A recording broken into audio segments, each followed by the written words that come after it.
मंत्री श्री एकनाथजी शिंदे साहेब, महाराष्ट्र राज्याचे माननीय उपमुख्यमंत्री श्री देवेंद्र फडणवीस साहेब, महाराष्ट्र राज्याचे माननीय उपमुख्यमंत्री श्री अजितदादा पवार साहेब आणि मराठी भाषेचे मंत्री तसेच शिक्षण मंत्री आदरणीय श्री दीपकजी केसरकर साहेब, तसंच असंख्य मान्यवरांची आजच्या या अभिजात भाषेच्या आपल्या सन्मान सोहळ्याला उपस्थिती लाभलेली आहे.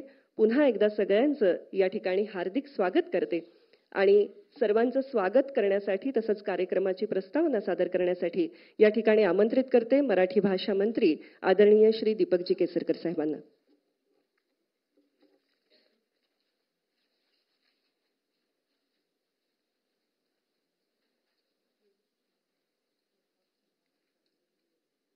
आदरणीय पंतप्रधान महोदय, आदरणीय राज्यपाल महोदय, आदरणीय मुख्यमंत्री महोदय, आदरणीय उपमुख्यमंत्री महोदय, मुंबई उपनगराचे पालकमंत्री, या ठिकाणी उपस्थित असलेले सर्व ज्येष्ठ साहित्यिक, उपस्थित सर्व बंधू भगिनी आणि पत्रकार मित्रांनो, माझी बायबोली अमृत कलश, ओवीत उफाळे मराठी आदेश, बहुजनांसाठी अवतार नवा, उजळी ज्ञानेश प्रतिभेचा दिवा.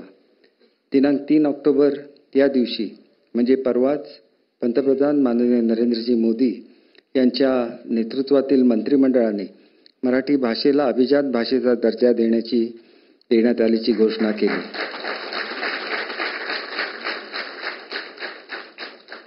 ही घोषणा होताच संपूर्ण महाराष्ट्रात आनंदाची एक लाट निर्माण झाली आहे. आनंदाचे डोही आनंद तरंग अशीच परिस्थिती दिसून येत आहे. हा दिवस याच्या पुढे अभिजात मराठी सन्मान दिवस म्हणून साजरा करण्याचा महाराष्ट्र शासनाने ठरवलेला आहे. महाराष्ट्राच्या राज्यभाषेचा गौरवाचा हा आनंद व्यक्त करणं हे शासनाचेही कर्तव्यच आहे. त्यासाठीच या सोहळ्याचं आयोजन करण्यात आलं आहे. या सोहळ्यात पंतप्रधान महोदय आपल्या सोबत सहभागी झाल्याने तो आनंद द्विगुणित झाला आहे. आज पंतप्रधान विकास कामाच्या उद्घाटनासाठी मुंबईत आले आहेत, पण ते केवळ तेवढ्यासाठीच आले आहेत असं नाही, तर माय मराठीच्या या उत्सवात सहभागी होण्यासाठीही आलेले आहेत. महाराष्ट्री प्राकृत हे मराठीचं पूर्वरूप आहे.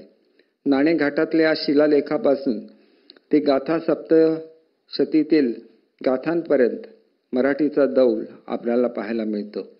लीळा चरित्र आणि ज्ञानेश्वरी हे अतिशय समृद्ध ग्रंथ अशी पूर्वपरंपरा असल्यावाचून निर्माण होणं अशक्यच होतं. महाराष्ट्री प्राकृतीपासूनचा हा मराठीचा प्रवास पाहता मराठीच्या अभिजाततेविषयी कोणतीही शंका कधीच कोणाला नव्हती. केंद्र शासनाद्वारे 2004 पासून भारतीय भाषांना अभिजात भाषेचा दर्जा देण्याचा उपक्रम सुरू झाला. मराठीला हा दर्जा मिळावा यासाठी महाराष्ट्र शासनाने प्राध्यापक रंगनाथ पठारे यांच्या अध्यक्षतेखाली विद्वानांची एक समिती 10 जानेवारी 2012 रोजी स्थापन केली. या समितीच्या सदस्यांनी संशोधनपूर्वक साधार अहवाल तयार केला आणि तो मे 2013 मध्ये शासनाला सादर केला. या अभिजात दर्जासाठीच्या अटी महाराष्ट्र भाषा कशी पूर्ण करत आहे हे साधार मांडण्यात आलेलं आहे. समितीच्या अहवालाच्या आधारे मराठीला अभिजात दर्जा मिळावा यासाठी प्रयत्न सुरू झाले. अनेकांनी त्यासाठी प्रयत्न केलेले आहेत, पण माननीय मुख्यमंत्री एकनाथजी शिंदे यांनी त्याकडे विशेष लक्ष पुरवलं. माननीय उपमुख्यमंत्री श्री देवेंद्रजी फडणवीस आणि माननीय उपमुख्यमंत्री अजितदादा पवार यांचंही विशेष सहाय्य नेहमीच लाभलं. मराठी भाषा विभागाद्वारे 14 फेब्रुवारी 2024 रोजी अभिजात भाषा पाठपुरावा समिती आपण स्थापन केली. मराठी भाषा भवनाची निर्मिती हे महाराष्ट्र राज्यासाठी भूषणावह बाब आहे. ही इमारत लवकरच साकारणार आहे. यासोबतच आपण पुस्तकाच्या गावाची, कवितेच्या गावाची निर्मिती केली. जगातील मराठी भाषक एकत्र यावा याच्यासाठी विश्व संमेलनाची संकल्पना साकारली व दरवर्षी जगातील मराठी भाषक हे संमेलनाच्या माध्यमातून एकत्र येत आहेत. बृहन महाराष्ट्र मंडळ व युवक मंडळे यांची स्थापना झाली असून सदर मंडळे भारतात माय मराठीचा प्रचार आणि प्रसार आणि तिचे संवर्धन जोमाने करत आहेत. मात्र या प्रयत्नांना माननीय पंतप्रधान नरेंद्रजी मोदी साहेब यांच्याच कारकिर्दीत यश आलेलं आहे. त्यामुळे महाराष्ट्रातील आणि महाराष्ट्राबाहेरील जगभरातील मराठी मनुष्य सुखावला आहे. या सर्वांच्या वतीने सगळ्या मराठी लोकांच्या जिव्हाळ्याचा प्रश्न मार्गी लावल्याबद्दल मी माननीय पंतप्रधान महोदयांचे आभार व्यक्त करतो. मराठीला अभिजात भाषेचा दर्जा मिळाल्यामुळे महाराष्ट्र शासनाची जबाबदारी कमी न होता वाढली आहे. मराठीचा विकास ज्ञानभाषा म्हणून अधिकाधिक व्हावा यासाठी शासन सर्वतोपरी प्रयत्न राहणार आहे. याचाच एक भाग म्हणून 7 मार्च 2022 रोजी आंतरराष्ट्रीय मंचाची स्थापना करण्यात आली आहे. या मंचाद्वारे विविध देशात उपसमन्वयक नेमून मराठीची दशा देशोदेशी उंचवण्याचं काम आपले शासन करत आहे. सध्या 17 देशात उपसमन्वयक असले तरी ही संख्या वाढवत नेण्याचा आम्ही प्रयत्न करत आहोत. देशी भाषांना त्यांचं सन्मानाचं स्थान पुन्हा मिळवून देण्याचे धोरण माननीय पंतप्रधान महोदयांनी स्वीकारलेलं आहे. मराठी महाराष्ट्राची राज्यभाषा आहेच, तिला आता अभिजात भाषेचा दर्जाही प्राप्त झालेला आहे. पण हे पुरेसे नाही हे आम्हालाही माहिती आहे. महाराष्ट्र राज्य स्थापन होऊन इतकी वर्ष झाली तरीही अद्याप उच्च न्यायालयात मराठी ही प्राधिकृत भाषा झालेली नाही. 1998च्या अधिसूचनेनुसार उच्च न्यायालयाच्या खालच्या न्यायालयातलं कामकाज मराठीत होत असतं. पण अपिलाचं प्रकरण गेलं की कागदपत्रांचं इंग्लिश भाषांतर करावं लागतं. मराठी ही प्राधिकृत भाषा असली तरी इंग्लिशप्रमाणे मराठी कागदपत्रेही न्यायालयात भाषांतर न करता सादर करता येतील हे लक्षात घेऊन आमचे मुख्यमंत्री उपमुख्यमंत्री महोदयांना विनंती करतो की आपण प्राधिकृत भाषेचा दर्जा सुद्धा या मराठी भाषेला द्यावा अशी विनंती करतो. माननीय पंतप्रधान महोदयांनी मराठीला अभिजात भाषेचा दर्जा मिळावा यासाठी प्रयत्न करणाऱ्या सर्वांचे मनपूर्वक आभार. माय मराठीला वंदन करून मी माझे 4 शब्द पूर्ण करतो. माझी मराठी माऊली मन तिचे मानवाचे, लागलेले तिला वेड, सदोदित समतेचे, भेदभाव तिने कधी कोणा कुठे केला नाही, एका रांजणाचे पाणी सर्वांसाठी खुले राही. माय मराठी माऊली साऱ्या दुनियेची आई, तिच्या माया ममतेला कुठे धरबंद नाही. आई मराठीचे मन आहे आकाशा एवढे, पुण्याईचे सारे काही मावे असेल तेवढे. धन्यवाद. जय हिंद, जय महाराष्ट्र. धन्यवाद. आणि याचबरोबर अभिजात भाषा दिवसाची जी घोषणा झालेली आहे नक्कीच आपणा सगळ्यांचा उत्साह दुणावणारी अशी ही घोषणा आहे. यानंतर विविध क्षेत्रातील काही मान्यवर आपल्याशी संवाद साधणार आहेत. या निमित्ताने संतश्रेष्ठ तुकाराम महाराजांचे वंशज असणारे साहित्याच्या लेखक, कवी, नाटककार, समीक्षक अशा विविध भूमिकातून ज्यांचा वावर आहे, इतिहास संशोधक म्हणून ज्यांची महत्त्वाची भूमिका आहे, त्याचबरोबर स्वतः प्रवचनकार आणि कीर्तनकार असणारे असे डॉक्टर सदानंद मोरे यांना मी विनंती करते की या निमित्ताने आपल्या सगळ्यांशी संवाद साधावा.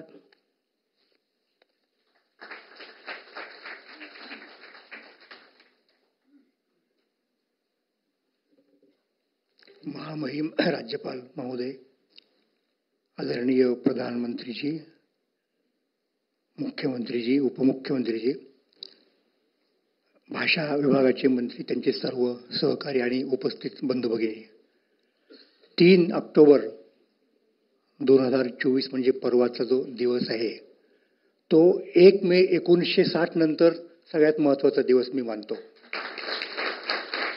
1 मे 1960 या दिवशी महाराष्ट्र राज्याची स्थापना झाली. महाराष्ट्र राज्य म्हणजे मराठी लोकांचं राज्य. म्हणजे राज्याचा जरी दर्जा मिळाला तरी भाषेला जो दर्जा हवा होता तो तेव्हा मिळाला नव्हता. तो 3 तारखेला मिळाला. आणि 3 तारीख परवाची म्हणजे निश्चितपणे आश्विन शुद्ध प्रतिपदा, घटस्थापनेचा दिवस, देवीचा दिवस, आणि हा सरस्वती देवीचा दिवस आहे असं मी निश्चितपणे या ठिकाणी मानतो. पुष्कळ गोष्टी अकॅडमिक सांगण्यासारख्या आहेत, तांत्रिक आहेत, त्या सांगायची इथे आवश्यकता नाही. मी फक्त एकच म्हणेन की महाराष्ट्रामधले जे कोणी अभ्यासक आहेत, जे मराठी भाषेचे संशोधक आहेत आणि ज्यांचं मराठी भाषेवरती प्रेम आहे आणि महाराष्ट्र शासनाच्या विविध भाषाविषयक संस्थांशी संलग्न आहेत, त्या सगळ्यांच्या वतीनं मी माननीय पंतप्रधानांचे आणि एकूण सगळ्यांचे आभार मानतो याविषयी. आणि एक दोन गोष्टी फक्त सांगतो की ही कोणती भाषा आहे, आमच्या भाषेची ओळख काय आहे. आमची भाषा ती आहे की ज्या भाषेमध्ये ज्ञानेश्वर महाराजांनी जगासाठी मागणं मागितलं. ही काही साधी गोष्ट नव्हती. म्हणजे ती त्या अर्थाने लोकल भाषा नाही राहिली, ती ग्लोबल भाषा झाली. आमची भाषा ती आहे की ज्या भाषेमध्ये ज्ञानेश्वर महाराजांनी पसायदान मागितलं, ती आहे की ज्या भाषेमध्ये भगवद्गीतेवरती संस्कृत सोडून अन्य भाषातली पहिली टीका निर्माण झाली. ज्ञानेश्वरी ही हे पहिलं भाष्य आहे की ज्याच्यामध्ये जे संस्कृतमध्ये नाही गीतेवरचं भाष्य. म्हणजे तिथेच आपण भारतीय तत्वज्ञानाच्या पातळीवरती एक झेप घेतलेली आहे. ज्ञानेश्वरीची निर्मिती ही युरोपमधलं पहिलं जे काव्य आहे दांतेचं डिवाइन कॉमेडिया त्याच्या अगोदरची आहे. म्हणजे कल्पना करा की इंग्रजी वगैरे तर सोडाच, पण एकूण युरोपीय पार्श्वभूमीवरती आपण जर पाहिलं तर आपणाला हे दिसून येईल. ही ती भाषा आहे की ज्या भाषेमध्ये छत्रपती शिवाजी महाराजांनी हिंदवी स्वराज्याची शपथ घेतली. ही ती भाषा आहे की ज्या भाषेमध्ये लोकमान्य टिळकांनी स्वराज्य हा माझा जन्मसिद्ध हक्क आहे हा मंत्र भारतीय स्वातंत्र्य लढ्याला दिला. ही ती भाषा आहे की ज्या भाषेमध्ये हॅमलेट नाटक करायचे गणपतराव जोशी नटश्रेष्ठ, आणि ते नाटक पाहायला ब्रिटिश लोक यायचे की मराठीमध्ये हॅमलेट करणारं कोण आहे. आणि आणखीन गंमत सांगतो, ज्या वेळेला गणपतराव जोशी हॅमलेटची भूमिका करता करता हॅमलेट मृत्यू पावतो आणि ते मरायचा अभिनय करायचे, त्यावेळेला उपस्थित असलेले ब्रिटिश लोक उभं राहायचे, हॅट करायचे, म्हणजे अलास ही इज डेड. ही मराठी लोकांची भूमिका आहे.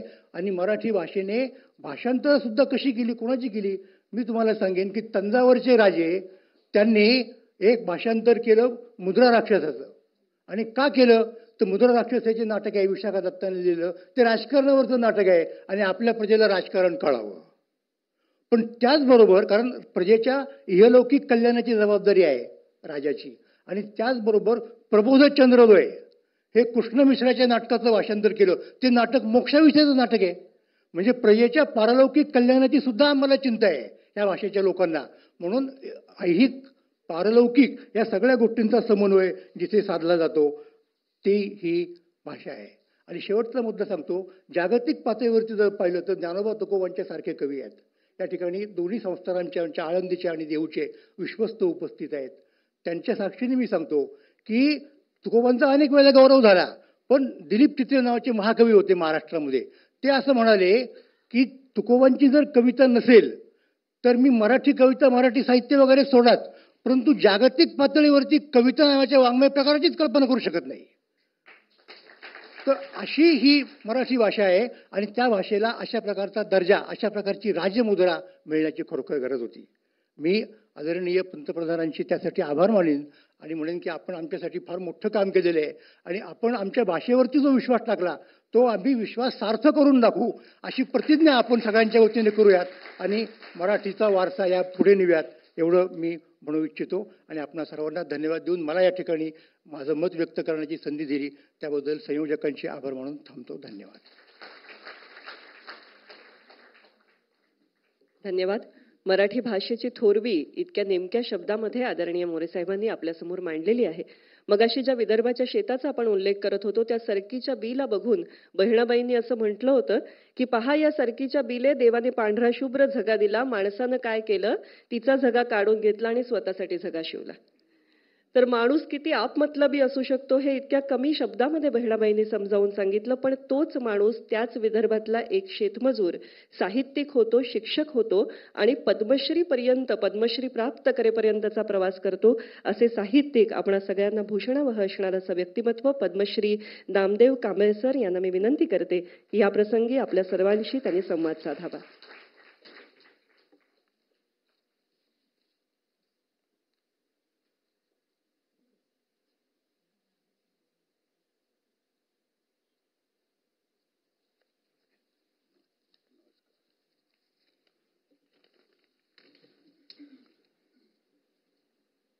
आपल्या देशाचे पंतप्रधान या देशाची मान सतत उंचावत नेणारे आणि जागतिक पातळीवर या देशाची मान्यता अधिकाधिक वर्धिष्णू करणारे माननीय नरेंद्रजी मोदी साहेब, ज्या राज्याची धुरा समर्थपणे पेलणारे त्रिमूर्ती माननीय नाथाभाऊ, सन्माननीय देवेंद्रजी आणि माननीय दादा, या सर्वांना वंदन करतो. उपस्थित बंधू आणि भगिनींनो, मी पंतप्रधान नरेंद्रजी मोदी यांच्याविषयी कृतज्ञता व्यक्त करण्याकरता मराठी भाषेच्या वतीने, मराठी भाषिकांच्या वतीने या ठिकाणी उभा आहे.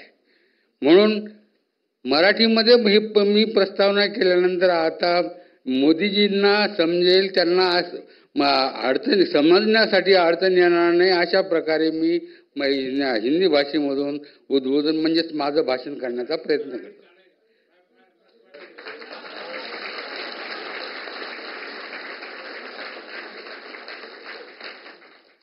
माननीय पंतप्रधान जी, मराठी भाषा को अभिजात अर्थात कुलीन भाषा का जो रैंक मिला है, उसके हेतु महाराष्ट्र सरकार के भाषा समिति ने 2000 वर्षों पहले की किताब गुणाढ्य नामक कवि की किताब बृहत कथा का जो किताब केंद्र सरकार को सौंपा था, उस पर विश्वास रख के केंद्र सरकार ने, मोदी सरकार ने इस भाषा को अभिजात भाषा का दर्जा दिया है.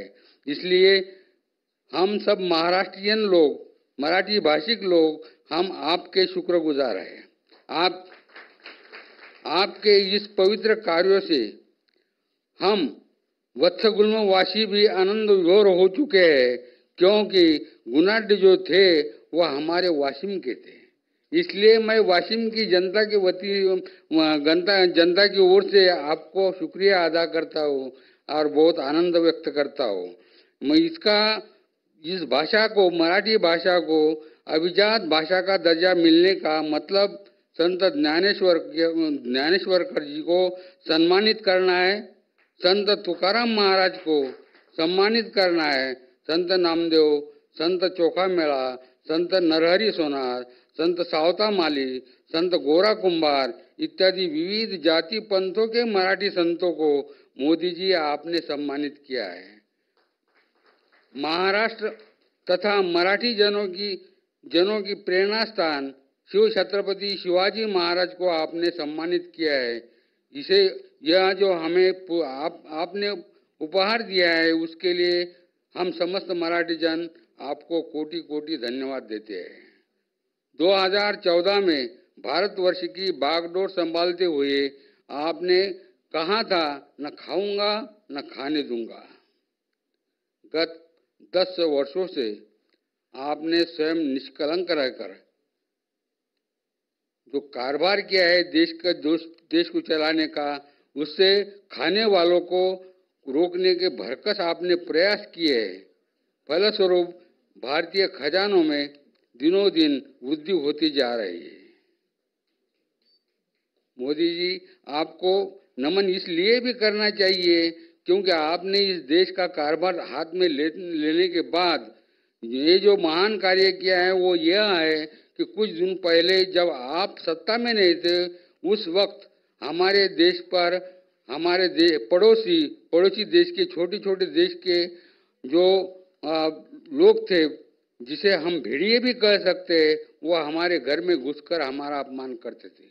लेकिन अब ये स्थिति है कि आप कोई भी हमारे तरफ दुष्ट नजरों से नहीं देख सकता. मोदी जी, मैं आपसे इस समय में ऐसी विनती करना चाहूँगा कि आपने ये जो सब अच्छा कारोबार इस देश का करना शुरू किया है, तो आपसे एक विनती है कि ये जो शिक्षा क्षेत्र जो है, तो शिक्षा क्षेत्र का नेशनलाइजेशन अगर आप कर सके तो गरीब बच्चों को पढ़ने के लिए, उनके उत्थान के लिए, प्रगति के लिए बहुत सहायता होगी. क्योंकि ये शिक्षा क्षेत्र कुछ संस्थानिकों के कब्जे में है. उन्होंने फीस इतनी बढ़ा के रखी है और कर्मचारियों को 6-6 महीने पगार नहीं देते, क्योंकि जब बच्चों से लाखों रुपए वो ऐंठते हैं और पगार देने का जब समय आता है तो कर्मचारियों को कहते हैं कि स्कॉलरशिप आने दो, गवर्नमेंट जब हमें स्कॉलरशिप देंगी तो उसमें से आपको पगार देंगे. आप सोचिए, अगर आदमी भूखा रहेगा तो वो बच्चों को क्या सिखाएगा, क्या पढ़ाएगा. इसलिए आपसे मैं व्यक्तिगत तौर से ये विनती करता हूँ कि शिक्षा क्षेत्र का अगर आप नेशनलाइजेशन कर सके तो ये एक बड़ी गौरव की बात होगी और हम गरीब बच्चों के लिए बहुत अच्छी बात होगी। इतना कहकर मैं आपका धन्यवाद अदा करता हूँ। फिर से एक बार इस देश को, मराठी भाषिक जनता को आपने जो उपहार दिया है इसके लिए आपको कोटि कोटि, हम सब कोटि कोटि नमन करते हैं। धन्यवाद। जय महाराष्ट्र, जय मराठी। धन्यवाद। कांबळे सरांनी आपल्या सगळ्यांच्या मनातल्या भावना या ठिकाणी माननीय पंतप्रधान महोदयांसमोर आपल्या शब्दातून ठेवलेल्या आहेत आणि पंतप्रधान महोदयांनी मराठीतच कार्यक्रम करा मला कळतंय असं सांगून मला वाटतं पुन्हा एकदा आपल्या सगळ्यांची मनं नक्कीच जिंकलेली आहेत। एखादी भाषा प्रचारात राहण्यासाठी जी विविध माध्यमं फार महत्त्वाची असतात त्यातलं चित्रपट हेही एक माध्यम आहे आणि त्यामुळे लोकांच्या मनामध्ये असलेलं भाषेविषयक प्रेम जागं राहतं। आज आपल्यासोबत चित्रपटसृष्टीतील असं व्यक्तिमत्व आहे ज्यांच्या चित्रपटाचे संवाद शाळकरी मुलं सुद्धा पाठ म्हणत असतात। एका अर्थाने रसिकांच्या नवसाला पावल्याने झालेले कलाकार असं आपण म्हणूया। आदरणीय सचिन पिळगावकर सर यांना मी विनंती करते की या प्रसंगी आपण सगळ्यांशी संवाद साधावा।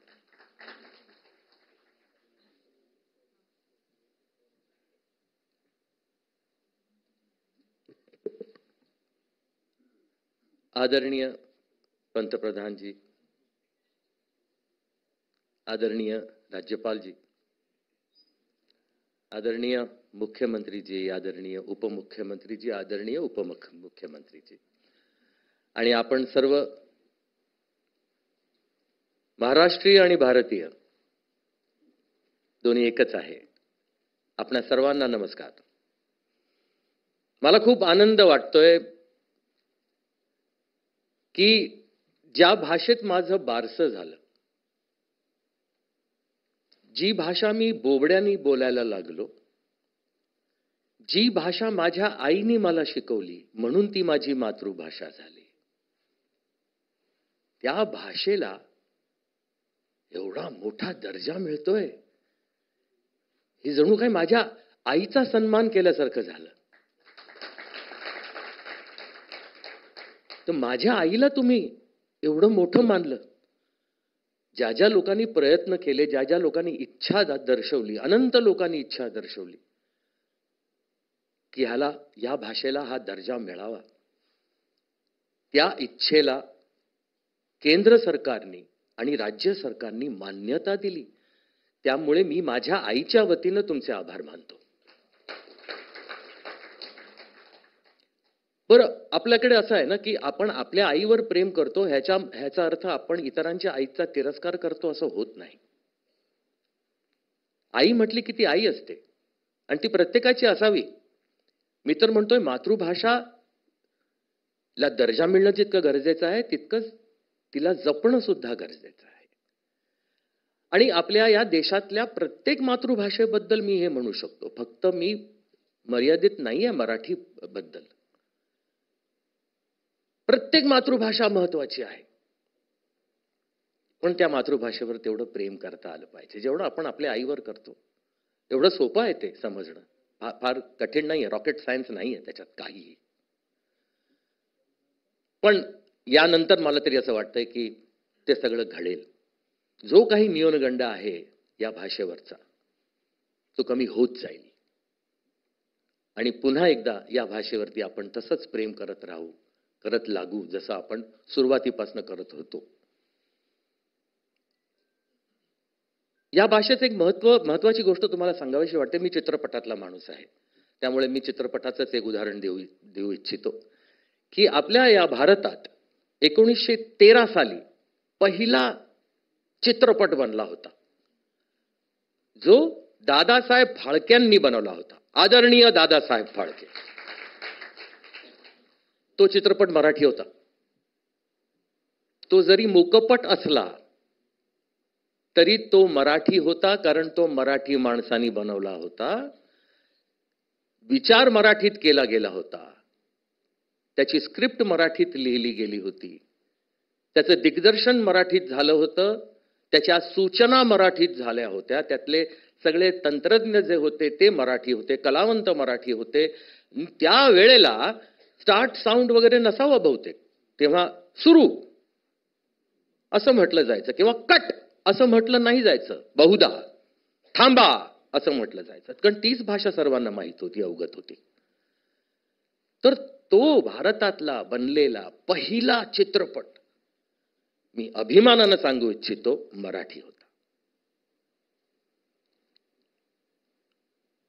पण त्यानंतर बऱ्याचशा गोष्टी घडल्या, त्यामुळे मराठी थोडंसं मागे पडलं. पण काही लोक कार्यरत होते मराठी चित्रपट बनवून त्यांना पुढे आणण्याकरता. आज मराठी भाषा इतकी मोठी झाली आहे, त्याबद्दल मला खूपच अभिमान वाटतो. मी पुन्हा एकदा धन्यवाद देऊ इच्छितो आपणा सर्वांचे, ज्यांनी या भाषेला इतकं महत्त्व दिलं. पण आपल्याला त्याचबरोबर एक गोष्ट लक्षात राहिली पाहिजे की आपल्या देशाने आपल्या या भाषेला हा मान दिलेला आहे. आपल्या या भाषेला या देशाने मोठं केलेलं आहे. त्यामुळे सर्व मराठी बांधवांना आणि महाराष्ट्राला, जो एक देशाचा भाग आहे, आपल्या भारताचा भाग आहे, त्या सर्वांना मला सांगावंसं वाटतं, आता आपलं कर्तव्य आहे की आपण या देशाला किती मोठं करतो. आणि ते आपण करूच. या भाषेला इतका दर्जा मिळाल्यानंतर ही भाषा तर मोठी होईलच, पण आपण सर्व एकत्र येऊन या देशाला मोठं करू आणि या देशाची सेवा करू. धन्यवाद. धन्यवाद सचिनजी. मराठी माणसाने आणि मराठी भाषेने भारतासाठी अनेक क्षेत्रामध्ये पायाभूत असं काम केलेलं आहे. आपण चित्रपटाच्या बाबतीत त्याचा उल्लेख करून पुन्हा एकदा या अभिमानाच्या इतिहासाची आम्हाला आठवण करून दिलीत. त्यानंतर अशा स्वरांना मी या ठिकाणी आमंत्रित करणार आहे. देवी शारदेला वंदन करत असताना जय शारदे वागेश्वरी असं ज्या स्वरातून आपण ऐकत असतो आणि ती आपल्या मनीची प्रार्थना होऊन जाते, सदाबहार संगीत क्षेत्रातला हिरवा ऋतू अर्थात आशा भोसले, पद्मविभूषण आशा भोसले, आशाताईंना मी विनंती करते की आपण कृपया मंचावरती यावं.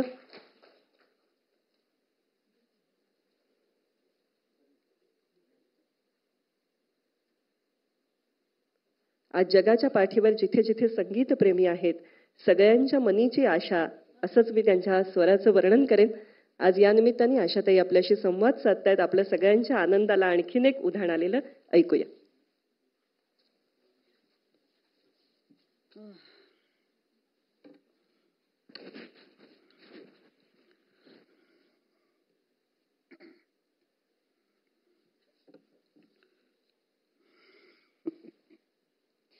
भाषण देना कि मेरा काम नहीं, मेरा गाना गाना काम है, तो इसीलिए भाषण से बहुत डर लगता है. मारा भाला पंतप्रधान नरेंद्र मोदी साहब,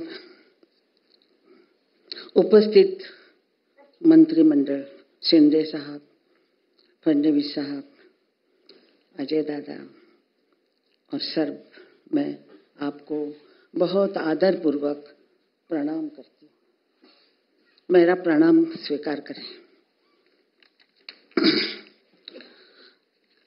हा आपला सर्व मराठी भाषिकांसाठी एक अत्यंत अभिमानाचा क्षण आहे. मराठी ही भाषा केवळ संवादाने साधून नसून ती आपली संस्कृती, परंपरा आणि इतिहासाचे जतन करणारी एक अनमोल संपत्ती आहे. अनेक शतकांचा समृद्ध वारसा असलेल्या या भाषेला अभिजात दर्जा मिळणे म्हणजे तिच्या महानतेची आणि महत्त्वाची अधिकृत मान्यता आहे. या भाषेला घडविण्यात ज्यांनी योगदान दिलं त्या सर्व महान साहित्यिक, कवी, लेखक, विद्वान, त्यांना आज आपण सन्मान देतो आहोत. त्यांच्या अथक परिश्रमामुळे आज मराठी भाषेने अभिजातेचा हा गौरव मिळवला आहे. आता आपल्यावर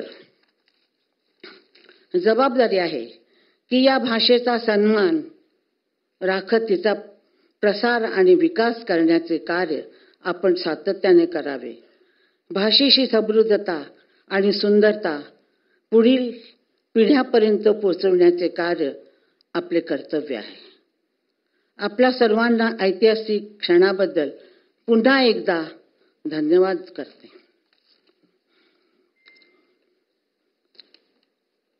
या विषयातून दुसऱ्या विषयात जाऊ का? चालेल काय सचिन? लाडक्या बहिणींची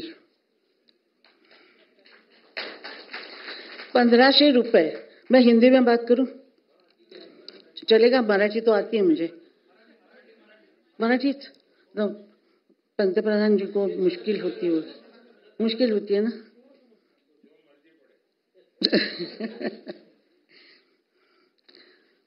लाडक्या बहिणींना जे 1500 रुपये तुम्ही दिलेले आहेत त्यांची व्यथा आणि त्यांची खुशी ही माझ्याशिवाय आणि कोणाला कळणार नाही। हे जर काम 47 साली कुणी केलं असतं, 1500 रुपये मिळाले असते तर मी 2 वेळेला जेवले असते, सकाळचं जेवण संध्याकाळसाठी जपून ठेवलं नसतं।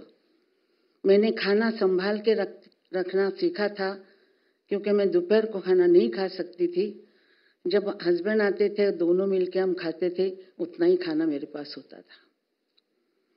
इसीलिए मुझे लगता है कि ये 1500 रुपए 15 आजकल के ज़बान में CR जैसे लाखों रुपए जैसे बातें होती हैं, 1500 रुपए जिन लड़कियों के पास, औरतों के पास पैसा नहीं है, कुछ नहीं, उनके लिए बहुत बहुत अच्छा काम आप लोगों ने किया है।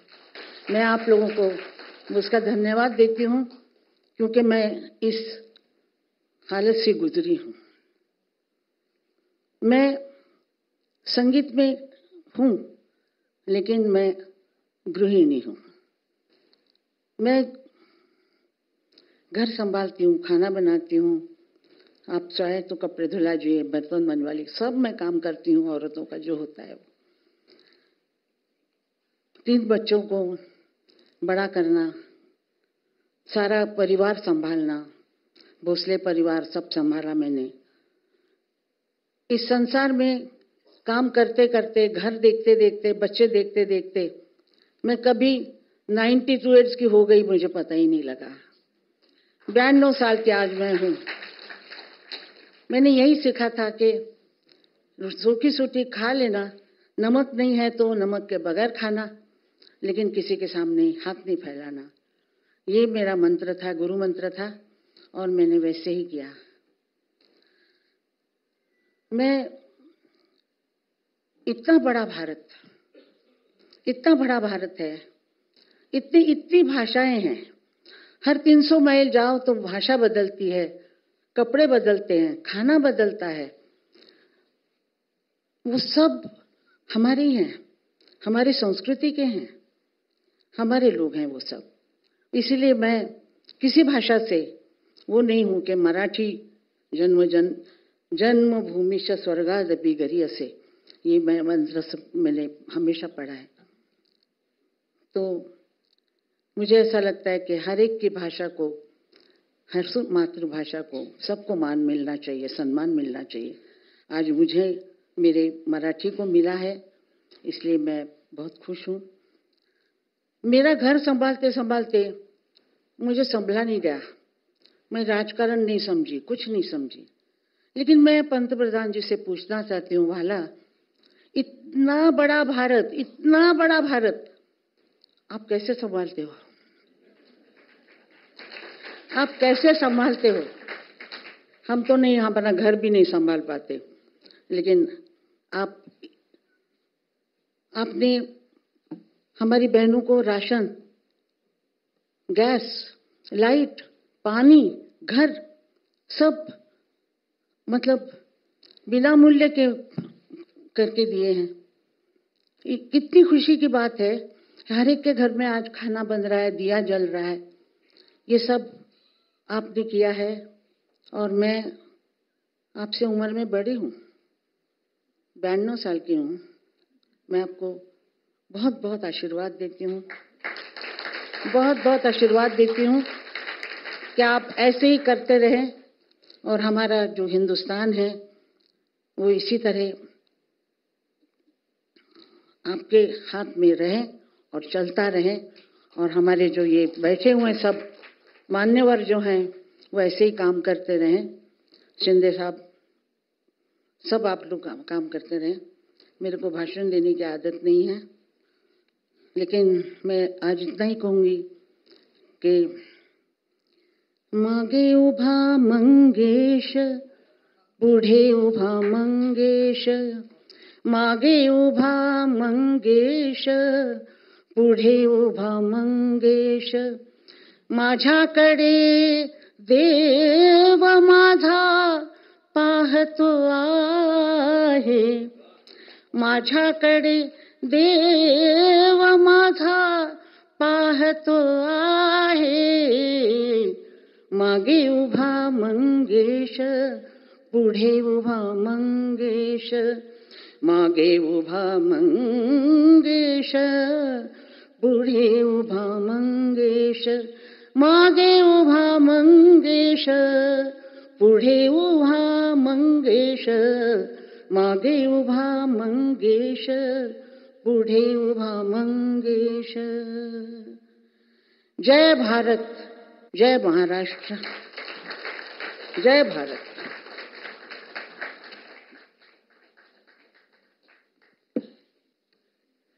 आशाताई, मंगेशाचा हा आशीर्वाद आपल्या स्वरातून असाच सदैव आमच्याबरोबर राहू, शतायुषी भव अशी आम्हा सगळ्यांच्या मनामध्ये असलेली भावना या ठिकाणी व्यक्त करते.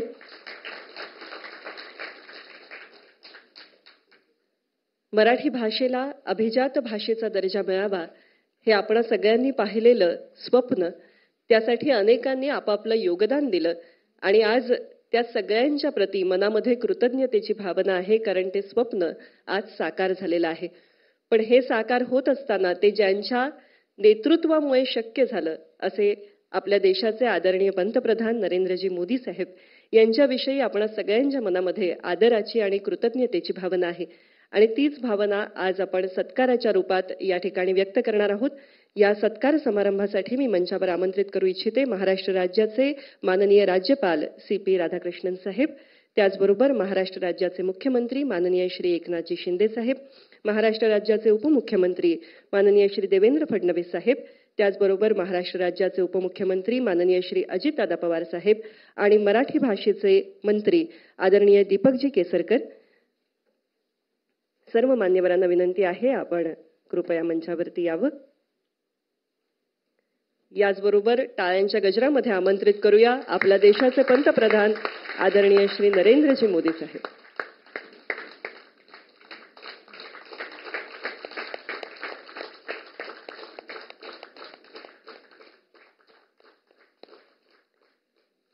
मराठी संस्कृतीचं प्रतीक असणारं महाराष्ट्राचं महावस्त्र पैठणी, या पैठणीचा हा शेला आणि फेटा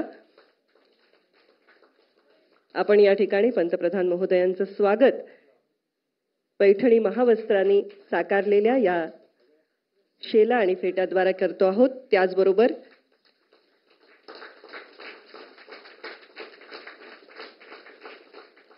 ज्या ज्ञानेश्वर माऊलींनी मराठी भाषेचा सार्थ अभिमान आपल्याला दिला, त्या ज्ञानेश्वर माऊलींची ही सुंदरशी प्रतिमा मूर्ती आपण या ठिकाणी पंतप्रधान महोदयांच्या हाती सुपूर्द केलेली आहे. त्याचबरोबर ज्ञानेश्वरी, श्रीमान योगी आणि मराठी माती हा कविवर्य कुसुमाग्रजांचा काव्यसंग्रह अशा 3 साहित्यकृती या ठिकाणी आपण भेट दिलेल्या आहेत. त्याचबरोबर अभिजात मराठीच्या आजच्या या दिवसाचं सन्मानचिन्हही आपण माननीय पंतप्रधान महोदयांच्या हाती सुपूर्द केलेलं आहे.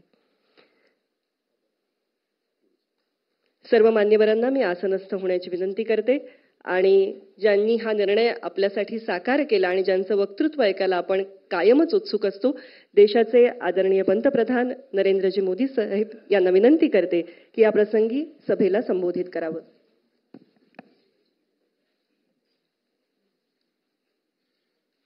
महाराष्ट्र के गवर्नर CP राधाकृष्णन जी, मुख्यमंत्री श्रीमान एकनाथ शिंदे जी, उपमुख्यमंत्री देवेंद्र फडणवीस जी, अजित पवार जी, केंद्र में मेरे सभी सहयोगी, कई पीढ़ियों पर अपनी गायकी की छाप छोड़ने वाली आशाताई जी, जाने माने अभिनेता भाई सचिन जी,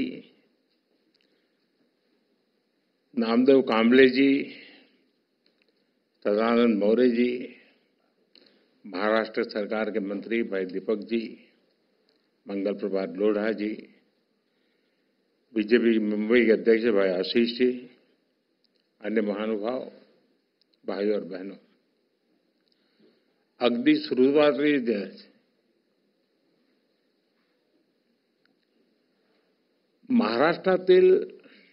महाराष्ट्राबाहेरील आणि सर्व जगातील मराठी भाषक मंडळीचे मराठी भाषेला अभिजात भाषा म्हणजे क्लासिकल लँग्वेजचा दर्जा मिळाल्याबद्दल अतिशय मनापासून अभिनंदन करतो.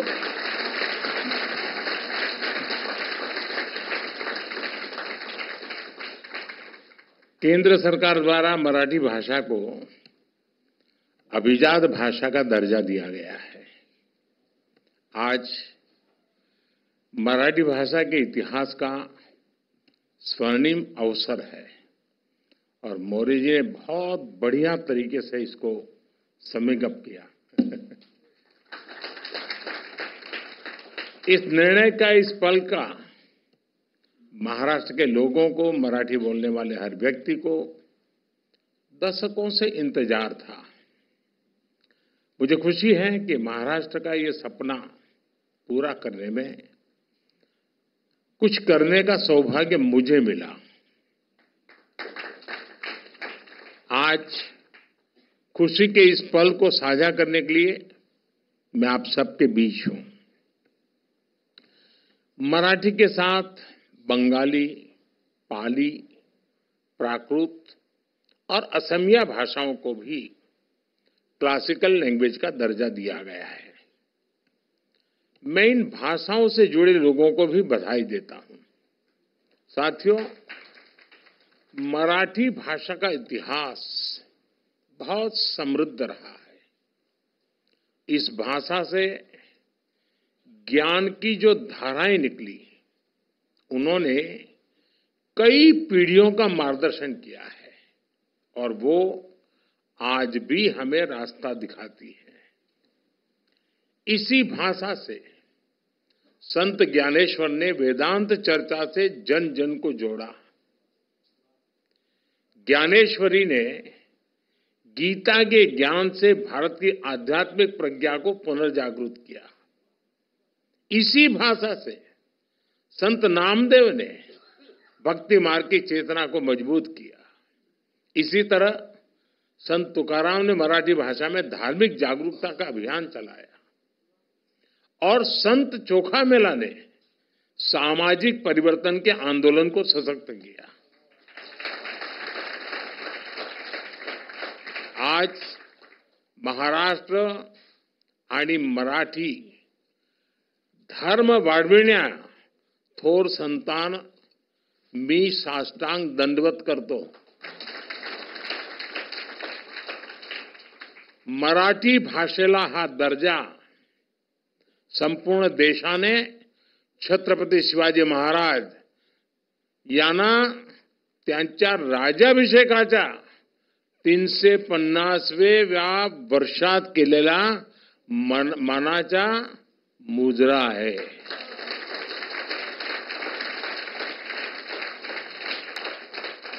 साथियों, भारत के स्वतंत्रता संग्राम का इतिहास मराठी भाषा के योगदान से समृद्ध होता है. महाराष्ट्र के कई क्रांतिकारी नेताओं और विचारकों ने लोगों को जागरूक और एकजुट करने के लिए मराठी भाषा को माध्यम बनाया. लोकमान्य तिलक ने मराठी समाचार पत्र केसरी के द्वारा विदेशी सत्ता की जड़ें हिला दी थी.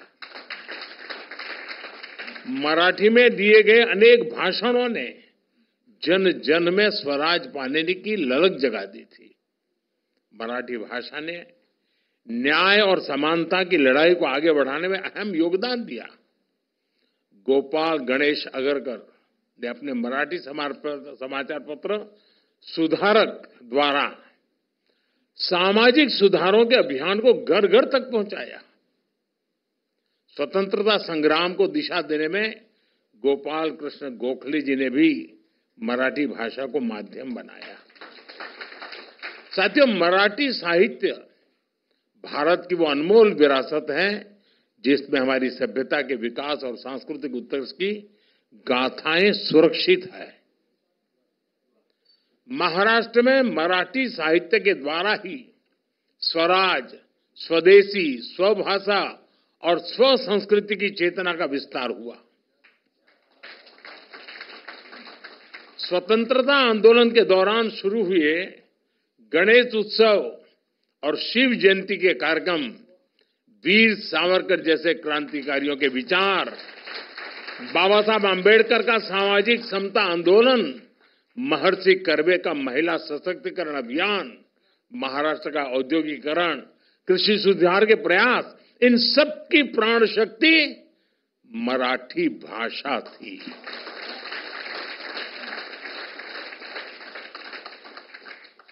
हमारे देश की सांस्कृतिक विविधता मराठी भाषा से जुड़कर और समृद्ध हो जाती है। साथियों, भाषा सिर्फ बातचीत का माध्यम नहीं होती। भाषा का संस्कृति, इतिहास, परंपरा और साहित्य से गहरा जुड़ाव होता है। हम लोक गायन पोवाड़ा का उदाहरण ले सकते हैं। पोवाड़ा के माध्यम से छत्रपति शिवाजी महाराज और दूसरे नायकों की शौर्य गाथाएं कई सदियों के बाद भी हम तक पहुंची है।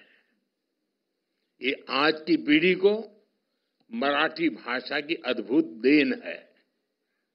आज जब हम गणपति पूजा करते हैं तो हमारे मन में स्वाभाविक रूप से शब्द गूंजते हैं, गणपति बापा मोरया। ये केवल कुछ शब्दों का जोड़ नहीं है, बल्कि भक्ति का अनंत प्रवाह है। यही भक्ति पूरे देश को मराठी भाषा से जोड़ती है। इसी तरह श्री विठ्ठल के अभंग को सुनने वाले भी स्वतः मराठी से जुड़ जाते हैं। साथियों, मराठी भाषा को यह गौरव दिलाने के लिए मराठी साहित्यकारों, लेखकों, कवियों और असंख्य मराठी प्रेमियों ने लंबा प्रयास किया है। मराठी भाषा को क्लासिकल लैंग्वेज की मान्यता के रूप में कई प्रतिभाशाली साहित्यकारों की सेवा का प्रसाद मिला है।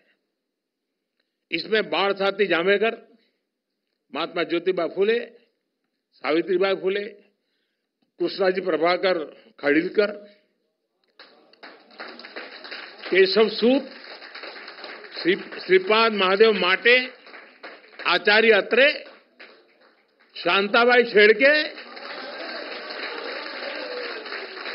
गजानन दिगंबर माडगूळकर, कुसुमाग्र जैसी विभूतियों का योगदान अतुलनीय है। मराठी साहित्य की परंपरा केवल प्राचीन ही नहीं बल्कि बहुआयामी है। विनोबा भावे, श्रीपाद अमृत डांगे, दुर्गाबाई भागवत, बाबा आमटे, दलित साहित्यकार दया पवार, बाबा साहब पुरंदरे जैसी कई हस्तियों ने मराठी साहित्य में महत्वपूर्ण योगदान दिया है।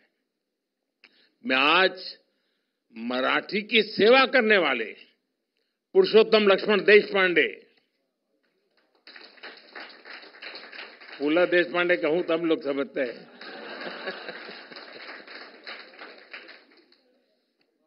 डॉक्टर अरुणा ढेरे, डॉक्टर सदानंद मोरे,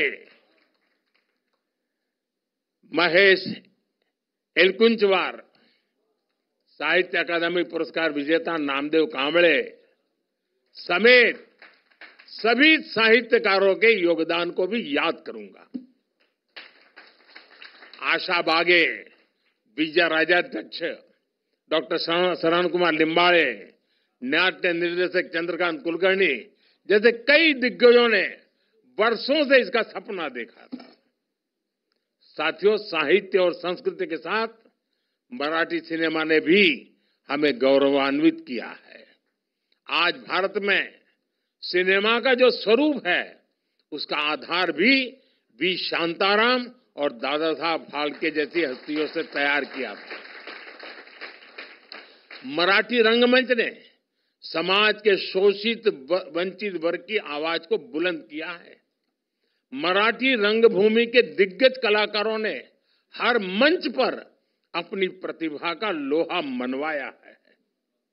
मराठी संगीत, लोक संगीत, लोक नृत्य की परंपराएं अपने साथ एक समृद्ध विरासत लेकर आगे बढ़ रही है।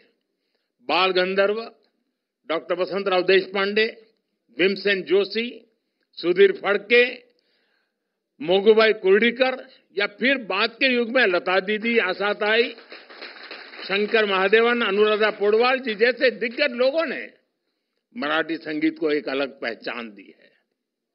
मराठी भाषा की सेवा करने वाले व्यक्तित्वों की संख्या इतनी विशाल है, मैं उनके बारे में बात करूं तो पूरी रात निकल जाएगी। साथियों, मेरा सौभाग्य रहा, यहां कुछ लोगों को संकोच हो रहा था कि मराठी बोले या हिंदी बोले। मेरा बीच में नाता टूट गया, वरना मेरा सौभाग्य था कि मुझे 2 या 3 किताबों का मराठी से मैं गुजराती करने का सौभाग्य मिला है।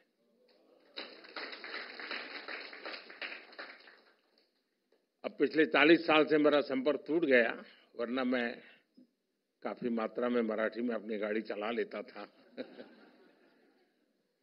लेकिन अभी भी मुझे कोई ज्यादा असुविधा नहीं होती है, और इसका कारण ये था कि मैं जब प्रारंभिक मेरा जीवन था तो मैं अहमदाबाद में एक जगन्नाथ जी मंदिर है, वहीं रहता था,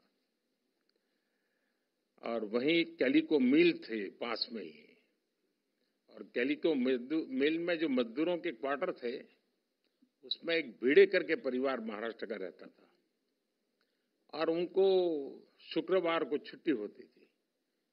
स्टैगरिंग होता था उस समय, बिजली की तकलीफ रहती थी।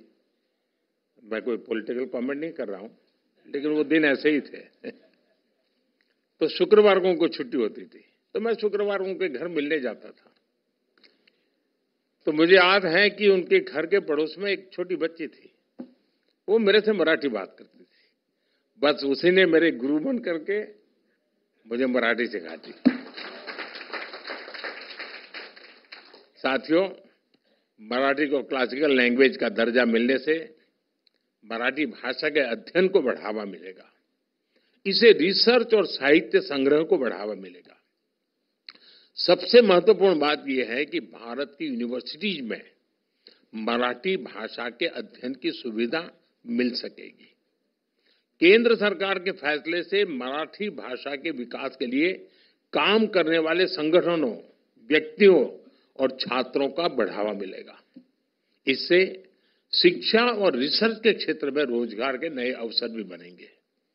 साथियों, आजादी के बाद देश में पहली बार ऐसी सरकार बनी है जो मातृभाषा में पढ़ाई को महत्व देती है। मुझे याद है, मैं बहुत साल पहले एक बार अमेरिका गया, तो एक परिवार में मुझे रुकना था, और मुझे उस परिवार की एक आदत मेरे मन को छू गई। मूल वो तेलुगु परिवार था,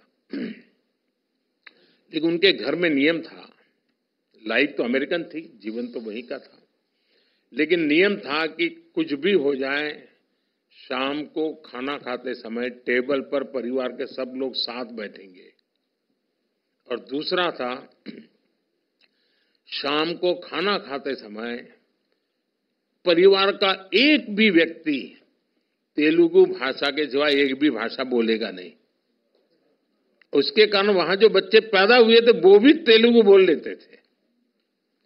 मैंने देखा है, मार्क्सियन परिवार में जाएंगे तो आज भी सहज रूप से आपको मराठी भाषा सुनने को मिलेगी। बाकी लोगों का ऐसा नहीं है, छोड़ देते हैं, फिर उनको हेलो हाउ करने में मजा आ जाता है। साथियों, नई नेशनल एजुकेशन पॉलिसी के तहत अब मराठी में भी मेडिकल और इंजीनियरिंग की पढ़ाई संभव हुई है। इतना ही नहीं, मैंने सुप्रीम कोर्ट के जजेस के सामने रिक्वेस्ट की थी। मैंने कहा एक गरीब आदमी आपकी अदालत में आता है और आप उसको अंग्रेजी में जजमेंट देते हैं, वो बेचारा क्या समझेगा, क्या दिया है आपने। और मुझे खुशी है कि आज हमारे जो जजमेंट है उसका जो ऑपरेटिव पार्ट है वो मातृभाषा में दिया जाता है। मराठी में लिखी साइंस, इकोनॉमिक्स, आर्ट, पोएट्री और तमाम विषयों की किताबों की उपलब्ध होती रही हैं और बढ़ रही है। हमें इस भाषा को व्हीकल ऑफ आइडियाज बनाना है ताकि हमेशा जीवंत बनी रहे। हमारा प्रयास होना चाहिए कि मराठी साहित्य की रचनाएं ज्यादा से ज्यादा लोगों तक पहुंचे। मैं चाहता हूं कि मराठी भाषा ग्लोबल ऑडियंस तक पहुंचे। और आपको मालूम होगा, आपको अगर इंटरेस्ट हो भाषा में, तो भारत सरकार ने भाषिणी ऐप बनाया है। आप जरूर इसका उपयोग कर सकते हैं। ये बहुत आसानी से आप अपनी चीजों को भारतीय भाषाओं में इंटरप्रेट कर सकते हैं। ट्रांसलेशन के इस फीचर से भाषा की दीवार खत्म हो सकती है। आप मराठी बोलें, अगर मैं भाषिणी के लेकर के बैठा हूं तो मैं उसको गुजराती में सुन सकता हूं, मैं हिंदी में सुन सकता हूं। तो ये एक व्यवस्था टेक्नोलॉजी के कारण बहुत आसान हुई है।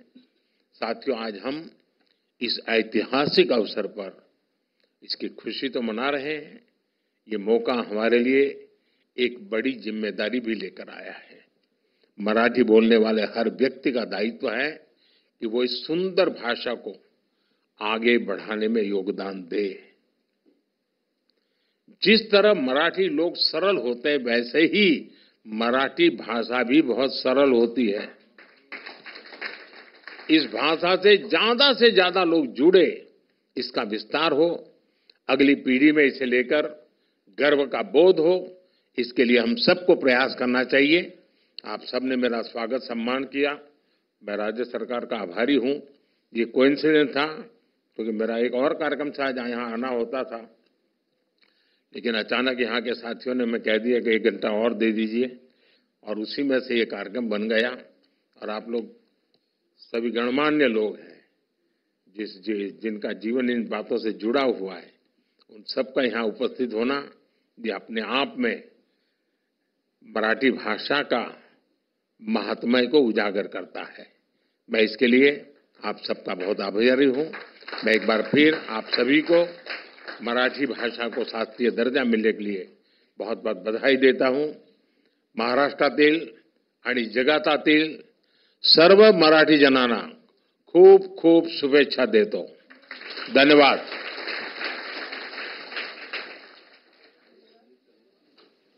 धन्यवाद। इतना ही कहना चाहूंगी, बलसागर भारत हो